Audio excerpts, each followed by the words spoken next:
Hello, welcome to my YouTube channel. Great Test cricketing middle order batting units. Cricket is not just a game of positions, but a game of traditions, of umpteen rules and regulations and laws. These are considered sacred, and it is deemed a sacrilege to change these traditional laws and rules and regulations of the game. Typically, in cricket, you have two openers, numbers 1 and 2. Numbers 3 and 4 is the upper order. Numbers 5 to 7 is the middle order. And 8 to 11 is the lower order, who are typically bowlers and sometimes wicket keepers who are shaky batters. However, one can definitely make an imaginative attempt to redefine these positions of the game and tweak them to make it more interesting. The openers will stay the same, numbers 1 and 2. We will expand the middle order to include number 3. So the middle order will include batters from numbers 3 to number 6. And we will add a very crucial number 7 position called a cleanup hitter, who will typically be either a bowling all-rounder or a wicket keeper, someone like a Kapil Dev or Adam Gilchrist, who are counter-attacking batsmen and can change the game in a hurry. And the lower order stays the same. To qualify for this elite club, the group of batsmen should have played on a consistent basis for at least 10 years. They should have played all around the world and have scored the runs under all playing conditions, both home and away. And the average should be close to 40 and above. Well, this is a tall order. With this preamble, I would like to discuss the great middle order batting units starting from the 1960s onwards till the present. Dialing back to the 1960s, the great West Indian team at the time had Rohan Kanai at number 3, had Gary Sobers and Basil Butcher in the middle order.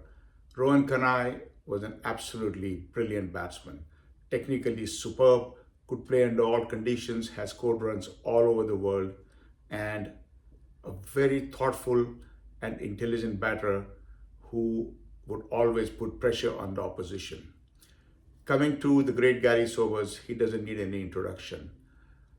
He was the greatest batting all-rounder to have played the game, and easily the greatest batsman to have played the game after the legendary Donald Bradman, who was obviously from another planet.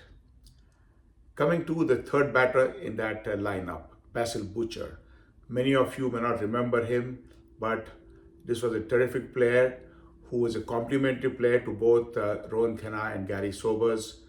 He was under the shadows because of these two superstars, but trust me, he was a good player, could play under all conditions. Out of the 8 centuries he has scored, 6 of them have been outside the West Indies, and has scored runs against spin bowlers, against fast bowlers in India, Australia, England. A terrific player. I happen to know him in person. He passed away a few years back. So this was the 1960s and the West Indian great team of middle order batters. Come to the 1970s, easily the greatest cricketing decade as far as most cricket lovers are concerned. And we had some extraordinary middle order batting units in this particular decade. Let's go to Pakistan first. Number 3, Zaheer Abbas. What a terrific player, an elegant player to watch, whose signature shot was the cover drive, was a great player of fast medium bowling and spinners, has scored 100 first-class centuries, a lot of them playing in England for Derbyshire. A terrific, terrific player to watch and a classy guy. Number 4, the great Javed Miandad, a street fighter. If you have to learn how to construct an innings, you got to take lessons from the great Javed Miandad. He knew exactly how to play an innings. He was in your face. He was a pain in the neck for all the opposition bowlers. Was a terrific runner between wickets and a good cover fielder at his peak, at his prime when he was young. A match winner and who never gave up. Then came Asif Iqbal at number 6. I'm the biggest fan of Asif Iqbal, and he's my most favorite Pakistani player of all time. This was a classy guy, a terrific player, and he could play. He was always in the game. He could bat, he could bowl, and in the clutch. In baseball, there's a word we use called in the clutch. That means that a batter makes a great hit or gets a RBI in the clutch, or a defensive player makes a great defensive play in the clutch. Similarly, Asif Iqbal was always there and delivered in the clutch. I still remember the 1976 tour of Pakistan to Australia, two heavyweights, great test teams. In the first test match at Adelaide, Pakistan were 9 down, and Asif Iqbal, in the company of Iqbal Qasim, scored 70 odd runs for the last wicket partnership, out of which Iqbal Qasim only made 5 or 6 runs. And Asif Iqbal took a run on the fifth or the sixth ball. And if anyone has to learn how to play with tailenders, you have to see Asif Iqbal bat. He scored 152 not out and saved the game for Pakistan. In the same test series going to Sydney, he scored a brilliant 120, the game which Pakistan won, when Pakistan captain Mushtaq Mohammad told Imran Khan, who until that time was a fast medium bowler, to go flat out on that fast Sydney pitch. And Imran kept on bouncing, and the Australians kept on hooking, and they lost the test match to Pakistan. It was a terrific series and one of the best Pakistan victories away from home. So this was the Pakistan middle order batting unit of the 1970s. Then comes the great West Indian team of the 1970s. Oh my God, there was Viv Richards at number 3. The best ever player I saw batting at number 3. An explosive player, an arrogant player. He would just put chills in the spines of fast bowlers and spin bowlers and bowlers of all kinds.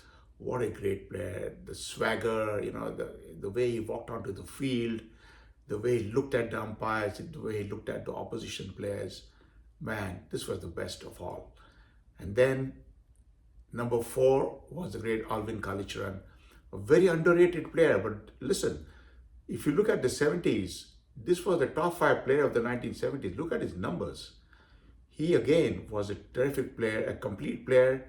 And I remember when he came to India for the first time in 1974, in the very first test match at Bangalore, on a flat track on the first day, the West Indies scored 212 for 2 wickets. And then it rained the next day and the wickets were uncovered. And batting later on those uncovered pitches, when the ball was rising, jumping and turning, West Indies succumbed from 212 for 2 to 279 all out. And guess what? Kalicharan scored 60 of those runs and was 124 at the end of the game, at the end of the first innings, which to this day I think was the best innings I've seen him play, or any other batter play against quality spin bowlers like Bedi, Prasanna and Chandrasekhar. That's how good he was. And he was obviously a great player of fast bowling, a tremendous situational player who always raised the game as needed. And look at his 4th innings averages. He was always there in a position to win games for the West Indies. Number 6, my favorite, captain of the West Indies, Clive Lloyd. A gem of a player, an aggressive, explosive and destructive batsman. He didn't know how to defend. He would just come and attack. And that's why he won so many games for the West Indies. And as a captain, guys, people always said that, he was just captaining great players. No, I don't think so. He was a terrific captain. He needs a lot of skill to captain even great players. His record is absolutely brilliant. So 70s obviously saw a lot of top middle order batting units. And the last great batting unit of the 70s was the Australian team. A great team again, including Greg Chappell, Ian Chappell, and the underrated Doug Walters. Greg Chappell, the most elegant player to have walked on the field, very watchable, very endearing. His signature shot was the cover drive. He could pull and hook and looked very good against fast bowlers. His only blemish was he was a little bit suspect against the left-arm slow bowler. I still remember Bishan Singh Bedi had him in trouble in the rest of the world against Australia tour in 1971. And then Derek Underwood and Iqbal Qasim also had him in trouble. Apart from that, an absolute brilliant Hall of Fame player from Australia. Then comes Ian Chappell, his elder brother, who was a wacky guy actually, but you know what, a great captain, a straight shooter, Can you imagine if you have to captain blokes like Dennis Lilly, Jeff Thompson, Max Walker, and his own brother Greg Chappell? You need to be special. He was a great captain. He led from the front, and obviously also was a good batsman who, under pressure in the clutch, scored runs. I still remember the 100 he got against India in 1969 against Prasanna Bedi at their best. Good player of spin bowling also. And now the last of this batting unit was Doug Walters. Doug Walters, a very underrated player, but look at his numbers. I was a big fan of Doug Walters. He was the only un-Australian guy in that team. Very laid back, very cool mannered, and a gentleman. And this guy scored runs. I still remember his 100 against Bedi and Prasanna at their peak and at their best in India in 69, and scored runs all over the world, except for England, which can happen to any great player. But these three were the best. So the 70s saw some of the best middle order batting units of all time. Now I'm going to fast forward to 2000. And now we have the great Indian middle order batting lineup, starting with the great Rahul Dravid at number 3. The great wall of India was such a good, technically gifted player. He could defend, and you can watch him defend all day long. That's how good he was. He could attack, a terrific player of the seam and swing bowling and the moving ball. Look at his record in England, even at the end of his career. What a great player.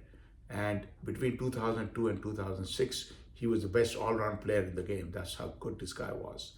Then comes one of my all-time favorites, the great Sachin Tendulkar, who started at the age of 16, a child prodigy who played as long as 2013. He was almost 41 years old.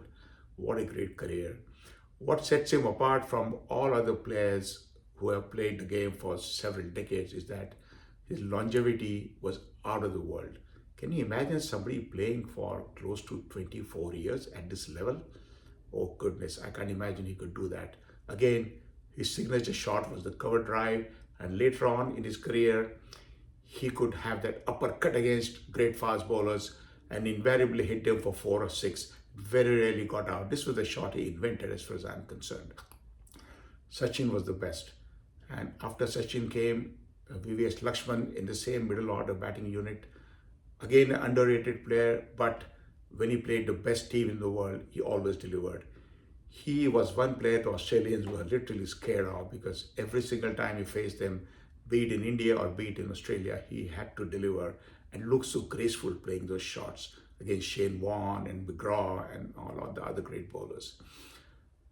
His 281 at Calcutta was the best knock played by an Indian in Test cricket. It was not just a game-winning, a series-winning knock, but a generational-changing Test cricket knock for India. And this is when India believed that they could win any game from any situation. That's how generational changer this particular innings was. And add to this, Sourav Ganguly, a terrific player of spin bowling, but I have to say, not a very good player of fast bowling, but he had guts. He was a great captain, and 3, 4, 5, 6 of Dravid, Tendulkar, VVS Lakshman, and Sourav Ganguly is probably the best middle order batting unit of all time. So these are my top picks for the great all-time Test middle order batting units. Say what you have to say about your picks. Kindly let me know. Please like, share, and subscribe. This is Dr. Raj Desai signing off.